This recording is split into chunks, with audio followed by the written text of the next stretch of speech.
Монгол дүүргийн 26 дугаар хороонд 2025 онд хийгдсэн хөрөнгө оруулалт бүтээн байгуулалтын ажил. Монгол дүүрэгт 2025 онд дүүргийн 260 гаруй мянган эргэн оршин суугчдад зориулсан хөрөнгө оруулалт бүтээн байгуулалтын ажлыг улс нийслэл дүүргийн төсвийн 200 гаруй тэрбум төгрөгийн хөрөнгө оруулалтаар хийсэн бөгөөд 26 дугаар хороонд хийсэн бүтээн байгуулалтын талаарх мэдээллийг хүргэж байна. Гүүрэн гарц явган хүний зам. Монгол дүүргийн 26 дугаар хороо нарны хорооллоос нарны зам руу буюу хотын төв рүү гарах боломжтой 100 гаруй метр явган хүний гүүрэн гарцтай боллоо.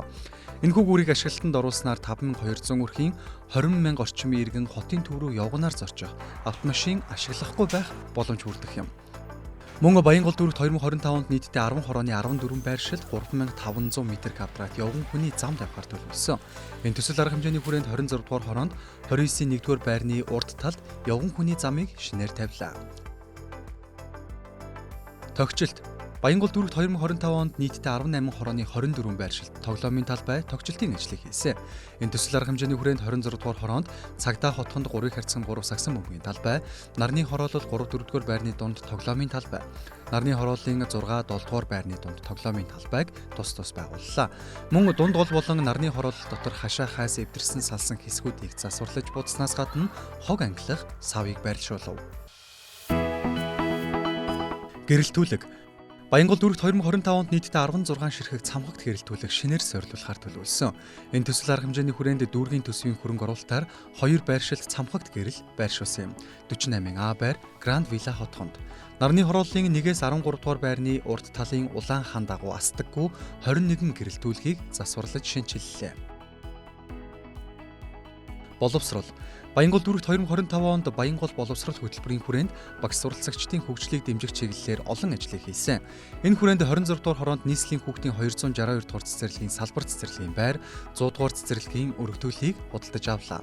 Мөн 100 дугаар цэцэрлэгийн хуучин байрыг буулгаж шинээр барихаар болсон бол нийслэлийн ерөнхий боловсролын 141 дугаар сургуулийн өргөдүүлгийн барилгын зураг төсвийг гаргалаа.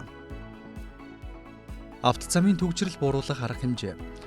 Нийслэлийн автозамын төвчрлийг бууруулах арга хэмжээний хүрээнд нарны гүүрний зүүн талын урсгалын чиглэлийг өөрчилж 2 игнэ болголоо. Мөн 26 дугаар хороо нарны хороололд нийтдээ 7 байршил замын игнэ тусгаарлах хашаа хайсыг суйрлууллаа. Тодорхойлбол нарны хорооллын 2 дугаар байрны урд, нарны хорооллын 3 дугаар байрны урд, нарны хорооллын 6 7 дугаар байрны урд, 8 дугаар байрны урд, 10 дугаар байрны урд, нарны хорооллын 12 дугаар байрны урд, наран сургуулийн урд замд тус игнэ тусгаарлах хашаа хайсыг байрлуулах ажлыг хийж гүйцэтгэв. Дэд үтэц.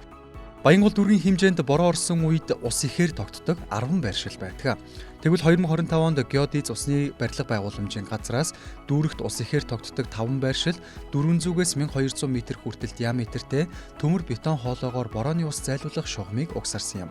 Тодорхойлбол энэ төсөл арга хэмжээний хүрээнд 26 дугаар хороонд нийслэлийн төсвийн хөрөнгө оруулалтаар нарны гүүр орчмын 1 км автозамын борооны ус зайлуулах шугамыг угсарлаа.